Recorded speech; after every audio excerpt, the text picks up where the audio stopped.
own agri farm plot at just rupees 3,70,000 at Sahasra Gardens, Bibinagar, Hyderabad. అది స్వాహ ఇది స్వాహ అది నాదే ఇది నాదే అన్నట్లు విశ్వవ్యాప్తి ఖ్యాతిని గడిచిన ఏపీ రాజధాని అమరావతిలో రాబందులు వాలాయి. అమరావతి మొదలు అమరాపురం వరకు తమ్ముళ్ళు చేతివాటంతో తడిపేస్తున్నారు. కాల్మనీ టు కైలాసగిరి వరకు అవినీతిమయంతో అమరావతి పేరును మార్మోగిస్తున్నారు. దీనిపై వైసీపీ పోరాడుతూనే ఉంది. తాజాగా హైదరాబాద్లో మియాపూర్ భూ కుంభకోణం షేక్ చేస్తే ఇటు ఏపీలో విశాఖ భూ కబ్జా అధికార పార్టీకి తలనొప్పిగా మారింది.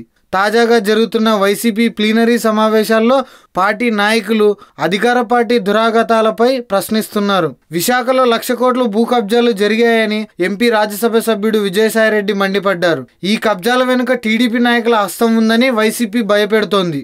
టీడీపీ నేతల అందరికీ మంత్రి లోకేష్ గ్యాంగ్ లీడర్ అని విజయసాయిరెడ్డి మండిపడ్డారు. ఈ కుంభకోణంలో మంత్రి గంటా శ్రీనివాసరావు, టీడీపీ ఎమ్మెల్యేలు ఉన్నారని ఆయన విమర్శించారు. వీరిపై చర్యలు తీసుకునేలా కేంద్రానికి ఫిర్యాదు చేస్తామని, 2 ఏళ్లలో వైఎస్ఆర్సీపీ అధికారంలోకి వచ్చాక ఈ కబ్జాదారులను వదిలిపెట్టబోమని, చట్టపరంగా శిక్షిస్తామని హెచ్చరించారు విజయసాయిరెడ్డి.